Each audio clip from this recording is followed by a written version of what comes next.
ఒక రాష్ట్రం, ఒక డిమాండ్, ఒక బంద్. తెలంగాణ అంతా ఒక్కసారిగా ఆగిపోయింది. బీసీలకు 42% రిజర్వేషన్ కోసం పెద్ద ఫైట్ మొదలైంది. ధర్నా ఇంతటితో ఆగదు. రేపు ముందు మా రాష్ట్ర బీసీ నాయకత్వం ఏ నిర్ణయాలు చేసినా దానికి మేము కూడా సిద్దిపేట ప్రాంతంలో కట్టుబడి ఉండి. ఈ బంద్ వెనుక అసలు కథ ఏమిటి? ఇది రాజకీయమా లేక నిజంగా హక్కుల కోసం పోరాటం? ఈరోజు మనం తెలుసుకుందాం. తెలంగాణలో బ్యాక్వర్డ్ క్లాస్ అంటే కేవలం ఒక కేటగిరీ కాదు, అది ఒక చరిత్ర. రాజకీయంగా, సామాజికంగా, ఆర్థికంగా బీసీలు ఎప్పటి నుండో న్యాయం కోసం ఎదురు చూస్తున్నారు. 2014లో తెలంగాణ స్టేట్ ఏర్పడిన తర్వాత కొత్త ప్రభుత్వం బీసీల హక్కులపై చాలా హామీలు ఇచ్చింది. బీసీలు ఈ రాష్ట్రం వెన్నుముక అని కూడా చెప్పారు. కానీ 10 ఏళ్లు గడిచాయి, హామీలు మాత్రం చాలా వరకు పేపర్ పైన మిగిలిపోయారు. ప్రస్తుతం తెలంగాణలో బీసీ రిజర్వేషన్ 29% వరకే ఉంది. కానీ బీసీ నాయకులు చెప్తున్నారు మా జనాభా 50% పైగా ఉంది, అయితే 29% ఎందుకు? అందుకే ఇప్పుడు వారు 42% రిజర్వేషన్ కోసం బంద్ ప్రకటించారు. ఇది ఒక్కరోజు బంద్ కాదు, ఒక భావోద్వేగం. తెలంగాణ అంతటా వేలాది మంది బీసీ సంఘాలు, విద్యార్థులు, ఉద్యోగాలు, మహిళా సంఘాలు వీధుల్లోకి వచ్చారు. మా హక్కులు ఇవ్వాలి అని నినాదాలు చేశారు. హైదరాబాద్ నుండి నిజామాబాద్ వరకు, ఖమ్మం నుండి ఆదిలాబాద్ వరకు బస్సులు ఆగిపోయాయి, స్కూళ్లు మూసివేశారు, ట్రాఫిక్ జామ్ అయింది. ఇది కేవలం బంద్ కాదు, ఒక హెచ్చరిక. బీసీ నేతలు స్పష్టంగా చెప్పారు, మా డిమాండ్ తీసుకోకపోతే ఈ ఫైట్ కొనసాగుతుంది అని.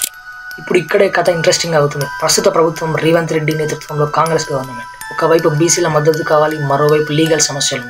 42% రిజర్వేషన్ ఇవ్వాలంటే సెంట్రల్ కాంప్లికేషన్ వస్తాయి. ఎందుకంటే సుప్రీంకోర్టు ఆర్డర్ ప్రకారం 50% రిజర్వేషన్ లిమిటెడ్ ఉంది. దాన్ని దాటితే క్వశ్చన్ వస్తుంది. కానీ బీసీ నేతలు అంటున్నారు మాకు గరిష్టం అవసరం లేదు, న్యాయం కావాలి అని. ఈ మాటే ప్రజల్లో ఫైర్ కలిగించి ప్రస్తుతం బీజేపీ, బీఆర్ఎస్, కాంగ్రెస్ అన్ని పార్టీలు ఈ ఇష్యూ మీద తమ పొజిషన్ తీసుకుంటున్నారు. బీఆర్ఎస్ చెబుతుంది మేమే బీసీలకు ప్రాధాన్యం ఇచ్చామని, కాంగ్రెస్ చెబుతుంది మేమే నిజమైన హక్కులు ఇస్తామని, బీజేపీ అయితే చెబుతుంది రాష్ట్రం తప్పుకుంటే సెంటర్ చూస్తుంది. ట్విట్టర్, యూట్యూబ్, ఇన్స్టాగ్రామ్ అంతా #బీసీ రిజర్వేషన్ 42%తో నిండిపోయింది. విద్యార్థులు రీల్స్ చేస్తున్నారు, యాక్టివిస్ట్ లైవ్ లో మాట్లాడుతున్నారు. ఒకవైపు ప్రజల్లో జోష్ పెరుగుతుంది, ఇంకోవైపు ప్రభుత్వంపై ఒత్తిడి కూడా పెరుగుతుంది. ఇక లీగల్ సైడ్ చూద్దాం. 42% రిజర్వేషన్ ఇవ్వాలంటే రాష్ట్ర ప్రభుత్వం బీసీ కమిషన్ రిపోర్ట్ ఆధారంగా సెంటర్ కు సిఫార్సు పంపాలి. తర్వాత అది పార్లమెంట్ లో లేదా ప్రెసిడెంట్ ద్వారా ఆమోదం పొందాలి. ఇది ఈజీ ప్రాసెస్ కాదు. 2017లో కూడా బీఆర్ఎస్ గవర్నమెంట్ 12% ముస్లిం రిజర్వేషన్ బిల్లును సెంటర్ పంపింది. కానీ ఇప్పటికీ అది పాస్ అవ్వలేదు. అలాగే బీసీ రిజర్వేషన్ కూడా కష్టమే. హైదరాబాద్లో ఒక ఆటో డ్రైవర్ మాట్లాడుతూ ఇలా అన్నారు, మేము బీసీ కుటుంబం, నా పిల్లలు చదువుకుంటున్నారు, మాకు అవకాశం వస్తే మేము కూడా ఎదుగుతామని. రాజకీయాలు మా విషయంలో ఉండకూడదు. ఇంకొకరు బంధు ఒక సింబల్ మాత్రమే. ప్రభుత్వం నిజంగా మనసుతో ఆలోచిస్తే ఇది ఒక మార్పు మొదలవుతుంది.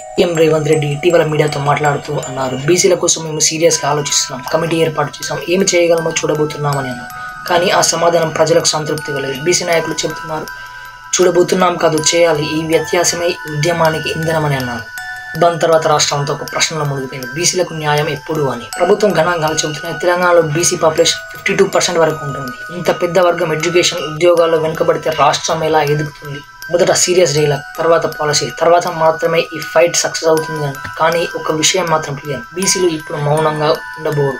రాష్ట్రం అభివృద్ధి అంటే రోడ్లు, భవనాలు, ఇండస్ట్రీలు కాదు, ప్రతి వర్గానికి సమాన అవకాశాలు ఇవ్వడమే అసలైన ప్రగతి. ఈ రోజు బీసీలు ఫైట్ చేస్తున్నారు 42% కోసం, కానీ రేపు ఈ ఫైట్ సమాన హక్కుల కోసం దేశం మొత్తం మొదలవచ్చు.